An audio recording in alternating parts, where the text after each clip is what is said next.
Assalamualaikum warahmatullahi wabarakatuh. Hai teman-teman, terima kasih sudah hadir kembali di channel YouTube saya. Pada kesempatan kali ini, saya akan memberikan tutorial bagaimana cara menghitung iuran BPJS Kesehatan dengan benar. Kenapa saya katakan dengan benar? Karena saya masih sering melihat banyak orang yang membuat tutorial dalam proses perhitungannya itu mereka hanya mengalihkan upah yang didaftarkan dikali dengan tarif dari yang ditentukan oleh BPJS Kesehatan. Contohnya seperti ini, misalkan upahnya 15 juta, nah mereka hanya mengalihkan ya, yang ditanggung oleh pemberi kerja itu kan 4%, kemudian yang ditanggung oleh tenaga kerja 1% ya. Nah, mereka itu hanya mengalihkan langsung dari upah yang didaftarkan dengan tarif yang ditentukan oleh BPJS Kesehatan. Tapi apakah semudah itu? Tentu tidak, ya. Kenapa saya katakan tentu tidak? Karena memang ada beberapa hal yang harus diperhatikan juga, seperti halnya tentang upah minimal, ya. Jadi BPJS Kesehatan itu juga membuat batas upah minimal, kemudian juga membuat batas upah maksimal. Yang dimaksud dengan batas upah minimal dan batas upah maksimal ini adalah batas perhitungannya ya, bukan batas minimal upah yang real yang ada di perusahaan yang diterima oleh karyawan. Ya walaupun sebenarnya seharusnya memang perusahaan itu menggaji karyawan sesuai dengan ketentuan dari pemerintahnya ya, biasanya kan ada batas minimal upah gitu ya teman-teman ya. Kadang-kadang tapi faktanya memang di lapangan ada juga karyawan yang memang tidak mendapatkan upah itu di batas minimal. Nah, BPJS Kesehatan itu membuat perhitungannya khusus ya, unik juga dalam proses perhitungan BPJS Kesehatannya. Itu ada batas upah minimal, ada batas upah maksimalnya ya teman-teman ya. Nah, jadi nggak bisa langsung dikalikan dengan tarif ya, yang sudah ditentukan gitu. Oke. Caranya bagaimana? Caranya adalah kita hitung ya, sambil belajar rumusnya. Jadi gini, logikanya adalah jika sama dengan jika if C3 ya, upah yang didaftarkan misalkan sama dengan 0 ya, maka 0. Kita bikin dulu gitu logikanya ya. Oke. Jika C3 atau upah yang didaftarkan lebih kecil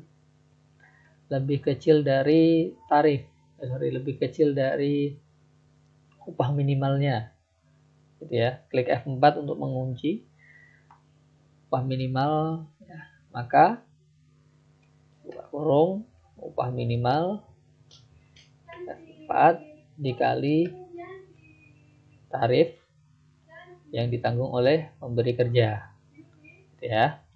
Jangan lupa klik 4 untuk mengunci, tutup kurung. Nah, ini logika pertama.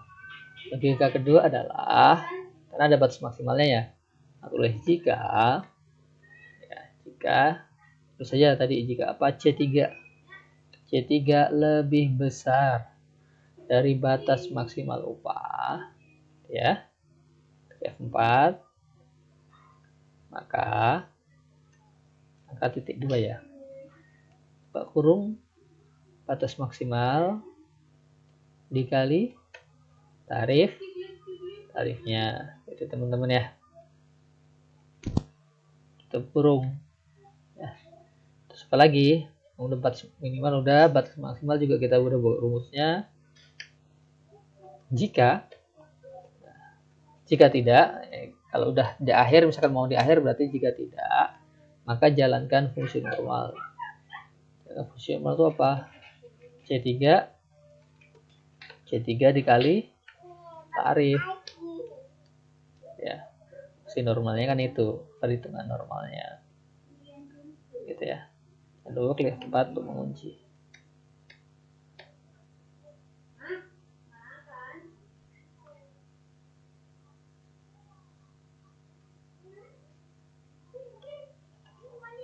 Gitu ya.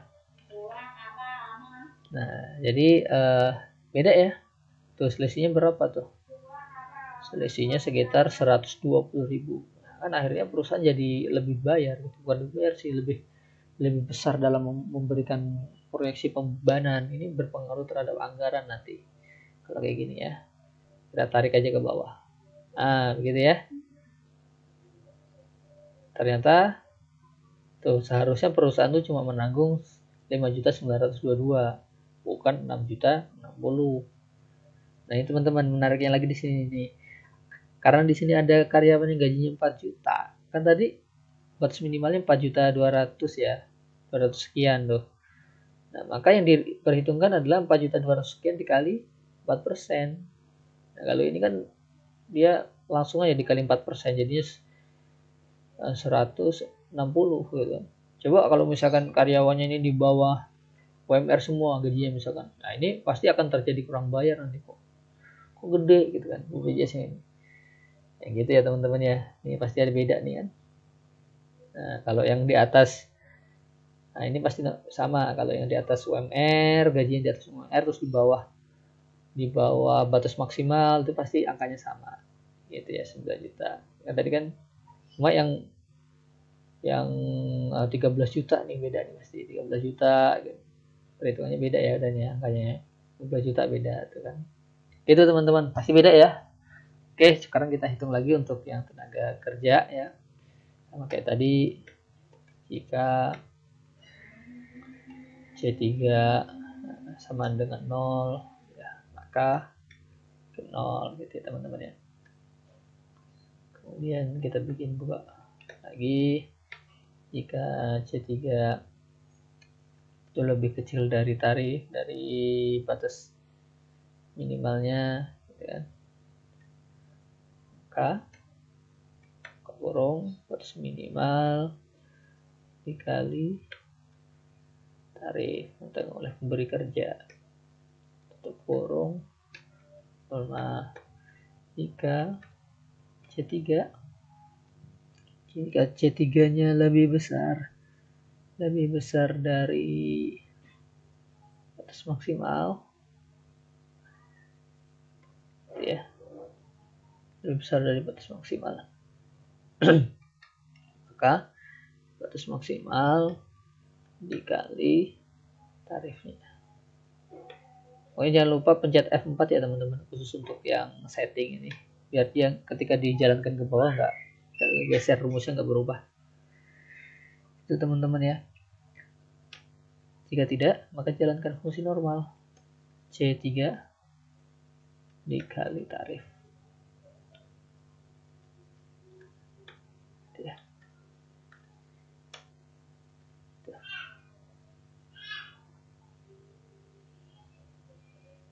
Nah, kan?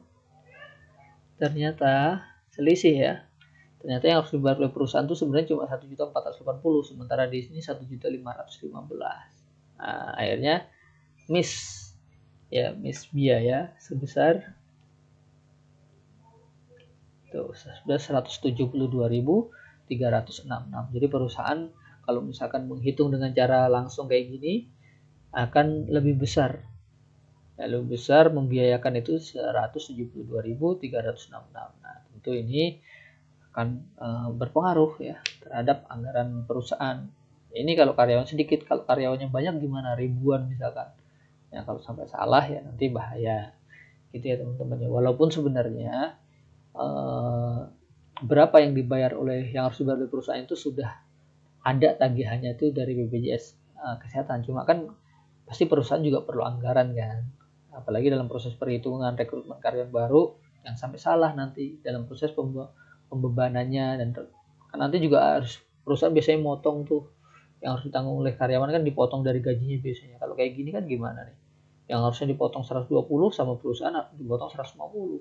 Nah, kan akhirnya tidak timbul keadilan ya, karena ketidakbenaran dalam proses perhitungan. Gitu teman-teman sekalian ya. Nah, itu yang bisa saya sampaikan pada tutorial kali ini. Terima kasih banyak ya.